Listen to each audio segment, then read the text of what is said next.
Hi everyone, here's kind of a crash course of how to empty out the water that's inside your horn. There we go. There basically there's three main ways that I think that are most effective, but there's several different other ways to do it. This is what has been helpful for me, especially when I'm in a time crunch and I just need to figure out where the water is and get it out kind of ASAP. The first way is that I do the most frequently, and where I get the most amount of success is using the main tuning slide.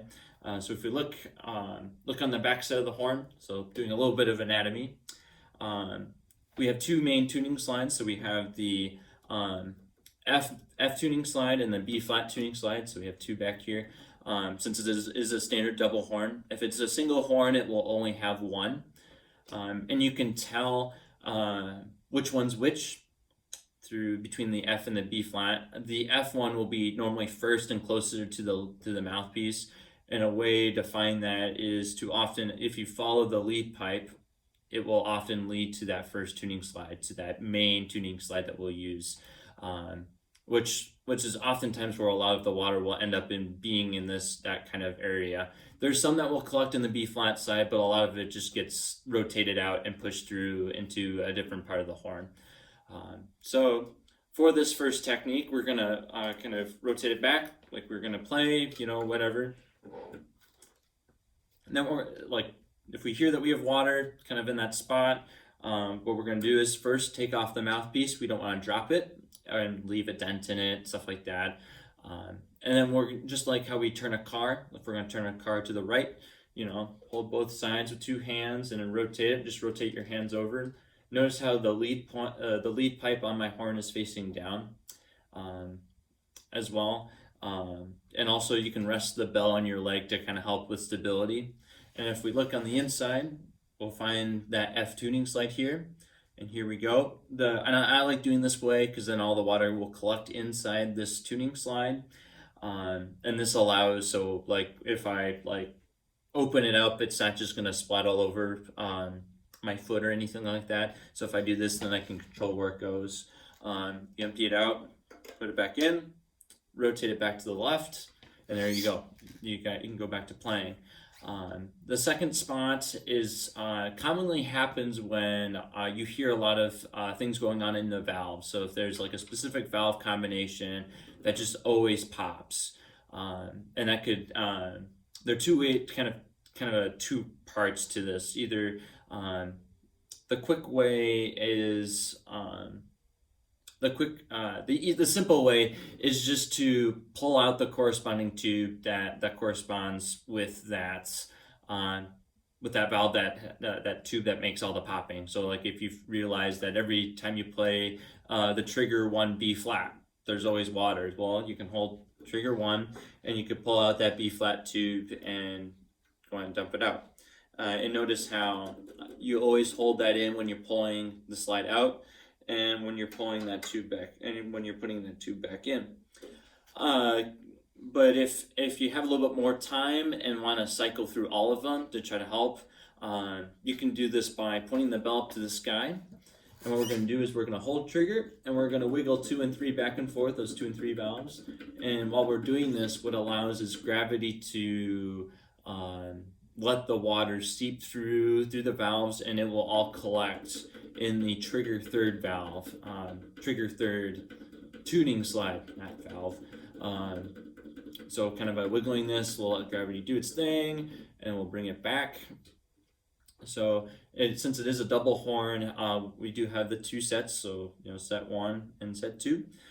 So on this back side, we're going to be hunting and reaching between to find that trigger third tuning slide to be way back here. So we're going to pull it out. And just like before, it's all going to be collected in here and specifically like kind of rotate it out in a way. And then you can also control it. So then you can be able to get all of it out. Because sometimes it can get trapped like way up here if you just kind of fly it off. Anyway, so there we go. Put it back in. All right, there we go. Make sure that that we're holding it, the trigger 3 as we're putting it back in. And the third way is kind of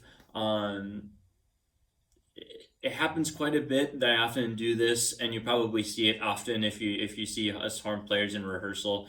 We kind of do a kind of a twirl, and also like tubas do it as well. Euphoniums kind of do it sometimes, but this it's more frequent. Horn players do it a little bit more frequently, especially when we're in a time crunch and trying to find where that water is. Um, Again, take off the mouthpiece, and you can go when we do this. You can go in either direction. I personally like to go off to the right, just because I don't have to worry about any of the water collecting back at the mouthpiece area. That I have to push back through the horn. But if I can rotate it all the opposite direction, then it would all come out the bell side. And how we do this, kind of the same as the start, like the first one of that main tuning slide. We're gonna hold it. We're gonna make that right turn, and except you could rest on your leg, except we're going to do a full turn, just like we're making a full right turn. And here we're going to look, so we have our bell here. So the water, I might not have any at the moment, but the water would come out of the bell like so. Oh, there's a little bit there. And I like to rotate it until I don't have any water left. So then I rotate again. So I had a little bit there. See if I didn't get any this time. Doesn't look like it did. But sometimes I'll rotate 2 or 3 times, and then after that, I like to oftentimes, because we've rotated and cycled through, I like to go back to that main tuning slide. So just like before, because we've cycled it, there might be more water that collected here, and no, there's not. Oftentimes, like what your horn will do when you need to rotate it is if the pops are very deep and they're really full sounding, and often those are the most kind of obvious sounds of like, yeah, you need to empty out your horn. This is when you need to rotate it, and sometimes it's kind of a combination of the three. Sometimes if you try one, you don't get any. Like you try the main tuning slide, you don't get any. You try that trigger third valve, you don't get any. You rotated it 1 or 2 times, you don't get any. And sometimes you have to go back and try to test that main tuning slide again, until you finally can get it. So it's kind of a continuous process sometimes until you can get it.